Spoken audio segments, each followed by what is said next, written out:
शुरुआत करते हैं बड़ी खबर से, क्योंकि हमने देखा कल पहला दिन था जहां तक अगर मॉनसून सत्र के बारे में बात करें तो पहला दिन जहां तक नो ट्रस्ट मोशन पे जो डिस्कशन और डिबेट है दोनों पक्षों की तरफ से हुई।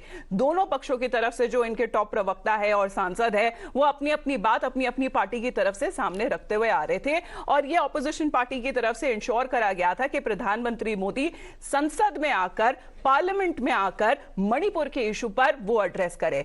अब जहां तक अगर पहले जो रिपोर्ट्स आ रही थी जो ओपनिंग बैट्समैन हो सकते हैं कांग्रेस पार्टी की तरफ से, क्योंकि ये पहली बार हमने देखा है कि राहुल गांधी की मौजूदगी में शायद हो सकता था कि वो बोले मणिपुर पे, लेकिन कांग्रेस की तरफ से उनके एमपी गौरव गोगोई ने ओपनिंग चार्ज अपना जो पार्टी का जो कमान है वो संभाला। अब उन्होंने बताया कि जिस तरह से जो गवर्नमेंट है और सरकार है वो नाकाम रही है मणिपुर के इशू को वहां पर जो पीस है उसे बहाल करने में। अब सरकार की तरफ से ये कहा गया है कि जो नॉर्थ ईस्ट में जितने भी बदलाव आए हैं पिछले 2 महीनों में जो हिंसक घटनाएं घट रही हैं वो सिर्फ पीछे बीते 2 महीनों की नहीं है, ये हम देख रहे हैं कि कितने सालों से पीछे अगर लेगेसी चलती हुई आ रही है कि मणिपुर में अगर इस तरह की घटनाएं हो तो ये पहली दफा नहीं हुआ है, ये तब भी हुआ है जब कांग्रेस पार्टी मणिपुर में गवर्न कर रही थी।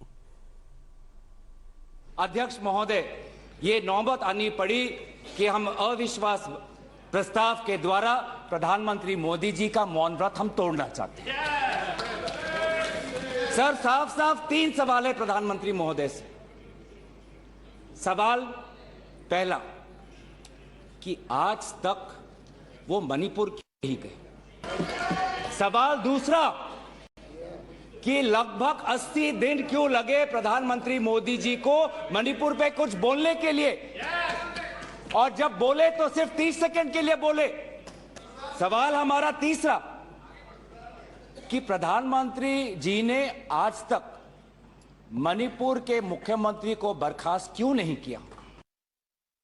वर्षों से आपका नेग्लिजेंस, वर्षों से जो आपने नॉर्थ ईस्ट को अपने पे मरने के लिए छोड़ दिया, हैंड होल्डिंग करने के लिए आप सोचा नहीं है, उसी का नतीजा है। मणिपुर के अंदर में हमारा देश का सबसे ज्यादा मिलिटेंसी का ऑर्गेनाइजेशन का उत्पन्न हुआ, और आपको यह समझना पड़ेगा 2014 के बाद मोदी जी इस देश का जब प्रधानमंत्री के कुर्सी पर बैठे उसके बाद एक भी पूरे नॉर्थ ईस्ट में नया कोई मिलिटेंसी गुट खड़ा नहीं हुआ।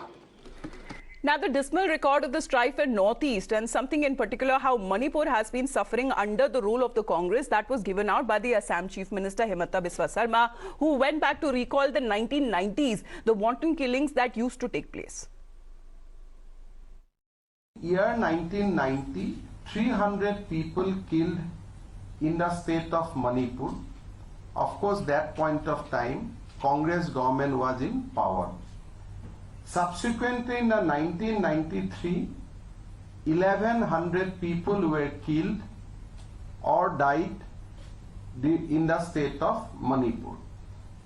In 1997, 400 people killed. In 2001, 95 people killed. 2003, 140 people killed. And they must also remember that during all this violent activity, none of their prime minister has visited the state of Manipur, neither they have tried to give healing touch. Congress party is shedding crocodile tears, they have no love, they have no sympathy, they have no plan to reach out to the people of northeastern region. तो हमने देखा कि Congress party और उनकी अन्य पार्टियों के ऊपर नीयत के ऊपर सवाल उठाते हुए नजर आ रहे हैं हिमंता बिस्वा शर्मा। अब यहाँ पे विपक्षी दलों की बात करें तो उनमें से एक पार्टी अलग खड़े हुई है। जहां तक अगर हम बीजू जनता दल के बारे में बात करें, जो बीजेडी की पार्टी है, उन्होंने इस बार यह निर्णय लिया है कि जो नो ट्रस्ट मोशन है उसके खिलाफ वो वोट करेगी, मोदी सरकार के साथ नजर आते हुए नजर आ रही है। जहां तक बीजेडी की बात करें, उन्हीं की जो सांसद है पिनाकी मिश्रा, उन्होंने सीधे कैटेगोरिकल तरीके से ये सीधा सवाल जो उठाया है कि मणिपुर की क्राइसिस जो है पिछले 2 महीनों से जो हिंसा देखी जा रही है, ये सिर्फ अभी की हिंसा वाली बात नहीं है, और इसी बेसिस पर मोदी सरकार को ब्लेम करना गलत होगा। आपको पूरा जितने बीते साल हमने देखे, कितने दशक जो बीत गए, अगर मणिपुर में क्राइसिस जो हुई है तो अभी की आई मोदी सरकार के ऊपर ब्लेम करना सही नहीं होगा। Manipur is not the result, today's conflagration in Manipur is not the result of the last 10 years, let's face it. It's the result of almost 50 to 60 years of strife in Manipur. The fact of the matter is that this entire issue has boiled over, not now, it has boiled over 3 or 4 times in a major way through the 80s and the 90s. That's the problem today. So therefore, you have to give constructive suggestions rather than blaming the central government for what is clearly a legacy issue running back several decades. और ना ही सिर्फ BJD, हम independent MP की भी बात करें, अमरावती से जो नवनीत राणा है, उन्होंने भी फ्लोर ऑफ द हाउस में ये कहा कि अगर थोड़ा सा भी सुधार हुआ है हालात में मणिपुर में, तो उसका जितना क्रेडिट है वो मोदी सरकार को देना चाहिए। सिर्फ मणिपुर, महिलाओं पे अत्याचार, महिलाओं पे होने वाली पीड़ा, ये इनका विषय नहीं। सिर्फ मोदी जी का नाम है तो इनको विरोध करना है, यही इनका एजेंडा बना है। ये क्या नारा दे रहे हैं सर, 1 सेकेंड, ये क्या नारा दे रहे हैं? इंडिया, अरे इंडिया ही मोदी जी को बनाई है, इंडिया ने ही मोदी जी को ये पार्लियामेंट हाउस में ऐसे प्राइम मिनिस्टर लाई है। आज भी इंडिया मोदी जी के साथ है। ये विपक्ष को मौन धारण किस विषय पे रखा है, इनको उत्तर देना ही पड़ेगा। अब कल की अगर हम बात करें, जो पहला दिन था नो ट्रस्ट मोशन का, उसमें ये अटकलें लगाई जा रही थी कि सबसे पहले अगर जिस तरह से राहुल गांधी, उनका जो दूसरा दिन था पार्लियामेंट में, जिस तरह से वो रीइंस्टेट हुए हैं, उनके जो पार्लियामेंट्री स्टेटस है उनको वो वापस मिल गया है, वायनाड से अब वो रिप्रेजेंटेटिव है। तो एक लिस्ट जारी करी गई थी और उसमें पहला ये आशंका जताई जा रही थी कि सबसे पहले राहुल गांधी अपनी जो कमान है वो संभालेंगे इंडिया अलायंस की तरफ से और वो हमला करेंगे मोदी सरकार पर। लेकिन उनको ओपनिंग बैट्समैन का भी करार दिया गया था, उनके एक जो सांसद है मणिकम टगोर की तरफ से। लेकिन जो ओपनिंग बैट्समैन वो हुए, वो फिर गौरव गोगोई हुए। अभी बताया जा रहा है कि और भी लोग और अन्य सांसद हैं, जहां तक अगर हम ना सिर्फ कांग्रेस पार्टी के बारे में बात करें, लेकिन बाकी जो विपक्षी पार्टियां हैं वो भी अब कमान संभालने को तैयार है। जहां तक इस बेसिस पे इस जो पूरा टॉपिक है मणिपुर क्राइसिस पे, वो जिस तरीके से हमले पे उतर आएंगी मोदी सरकार पर, लगता है कि अभी विपक्षी पार्टियां तैयार है।